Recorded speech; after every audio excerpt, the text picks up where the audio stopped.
curious chips. Listen, guys, let me project. Sure, hit us. You guys do. I do this and I battle with it, and like there's some weeks where I'm like, yeah, I'm going good, and then all of a sudden I fall back. But here's the scenario: your day went freaking awesome. You got everything, man. You did everything. Either whatever you're fasting, you had a healthy breakfast, whatever. You got your workout in. You're feeling good. You slept.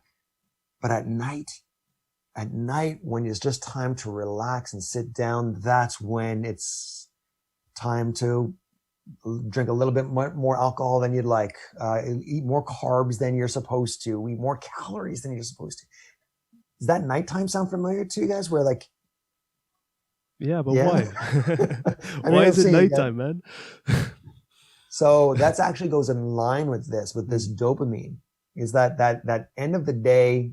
Well done, Nate. You did a good job, man. How about a reward? Now is the time to relax. And you want to enhance that situation with a cookie, a beer, weed, right? Whatever. So yeah. now, because now you're programming your mind to make that association. I'm going to relax in front of the TV, and so you're bundling up these pleasures, right? And so this is programming, and I have this when it comes down to sitting down and snacking. And it's not necessarily bad snacks, but it's definitely ends up being mindless snacking. And so you're trying all these different things like, all right, well, I won't snack, but I still want to watch TV. All right, I won't watch TV. I'll read a book. Oh, but I really feel like snacking. So it's so hard to not only change your programming and disassociate this autopilot, because that's what mindfulness is understanding, hey, wait a second.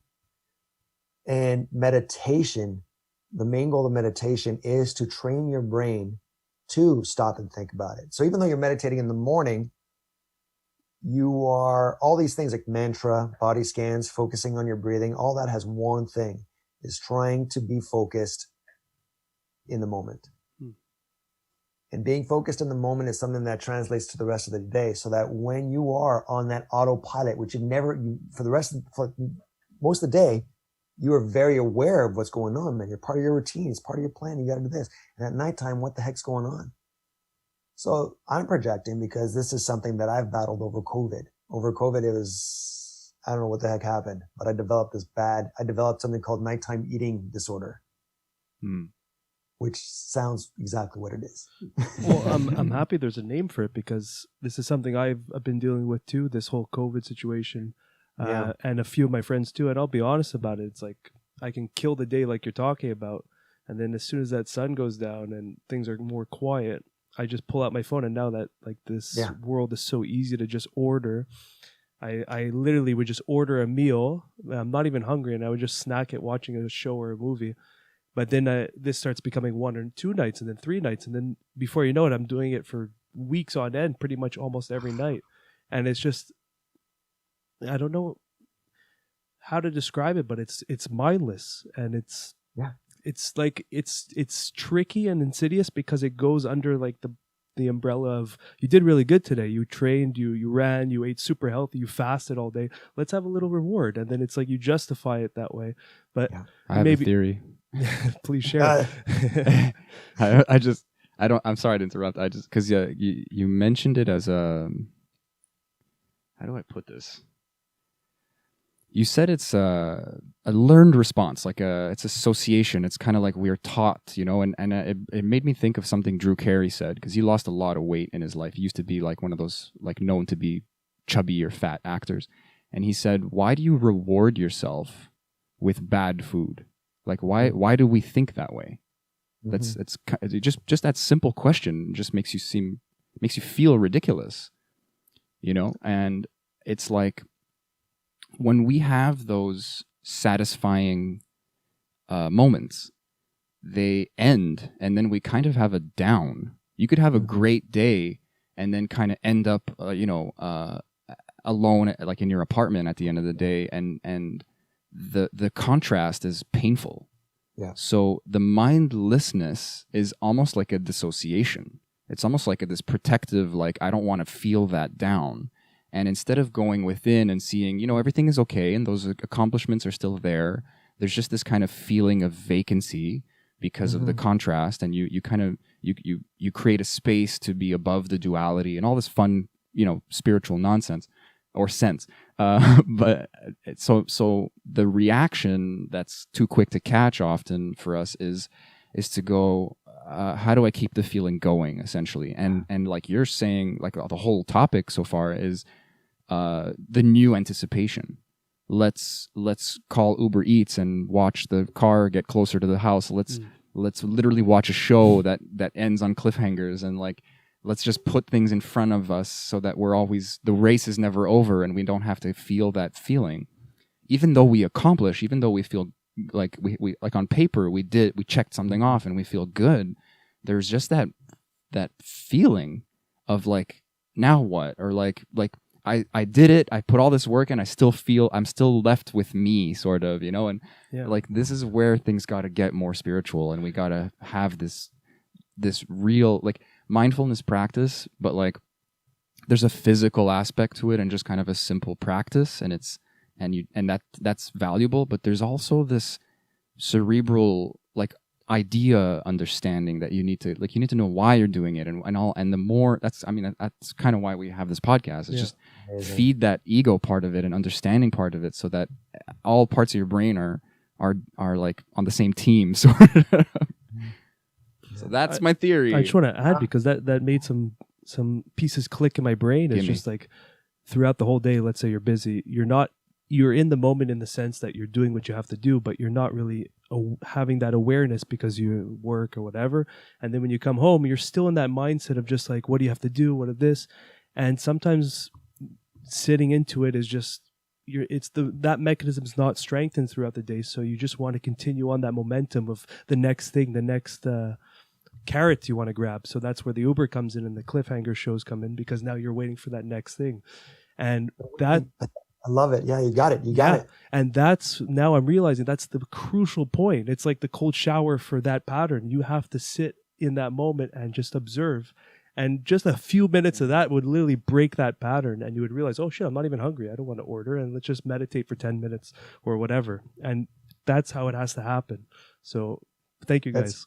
Oh my God. Yeah. We're hitting on all the amazing good points, right? So Sammy, you're talking about your emotion was loneliness or isolation. Nate, you're talking about relaxation and pleasure. My main emotion is anxiety. So we all have emotions, and we always either to enhance the pleasure or to coping stuff. But at the end of the day, it's the same thing. It's a maladaptive coping mechanism for poor emotional management. I think it's worth repeating that. It's a maladaptive coping mechanism for poor emotional management. So what do we got to do? Do we manage our emotions? We don't repress our emotions, right? You have to be aware of it. All right, well, why do I feel like I deserve this? Why do I feel this?